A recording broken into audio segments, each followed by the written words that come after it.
Okay, for the next set of assignments, I'm going to start off with a problem similar to number 40. And this time I'm given the set x such that x is a natural number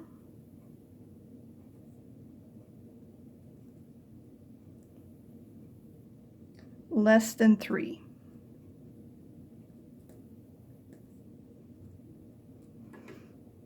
Is that equal to 1, 2? Yeah. Anyway, so, and my question is this a true or a false statement?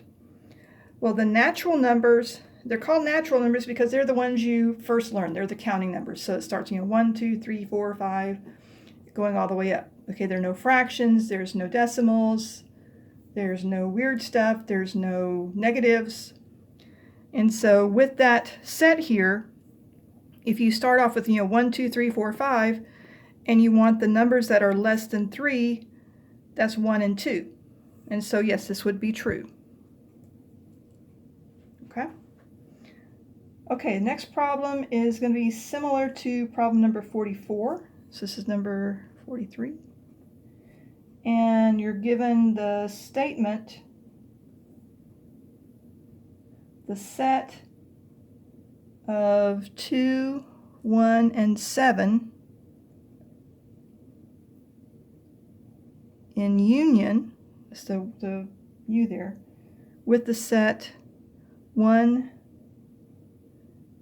5, and 9 is equal to 1. Okay, here's where you have to be careful because, again, the right side up U means union. An upside down U means intersection. So this right here, this represents the 1 is the intersection of these two sets, which is the thing they have in common. But the union would be all of the elements of both sets together. So this is false. Okay? So again, union means everything. So the actual set would be, so 1, 2, 5, 7, and 9. That would be the correct part here. You don't have to do this, but I'm just so you understand what the union would be. Okay, so the next problem, we're going to call it similar to problem number 48. This is the set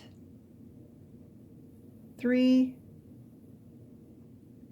5, 9, and 10 intersecting, because that's that upside down U. The null set is equal to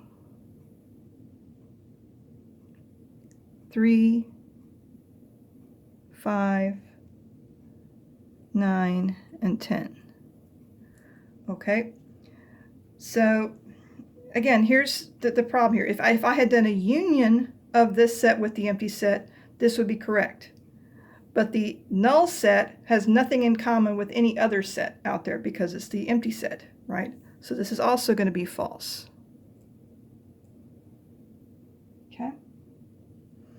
These two sets have nothing in common because there's nothing in here. Okay.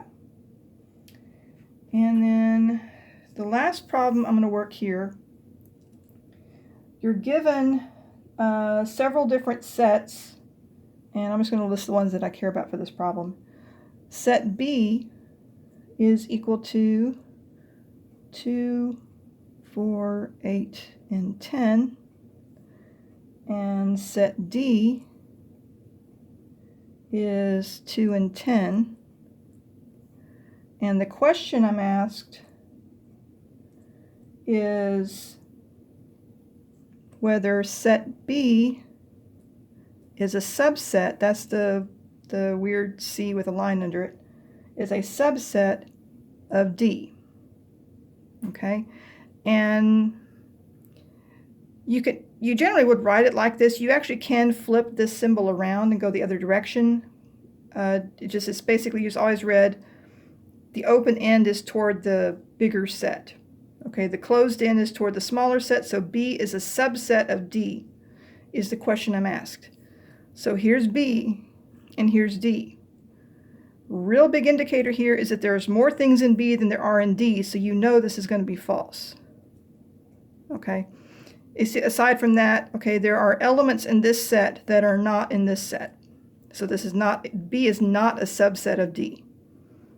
You could flip it around and you can say, well, D is a subset of B. This would be true. Okay, but B is not a subset of D.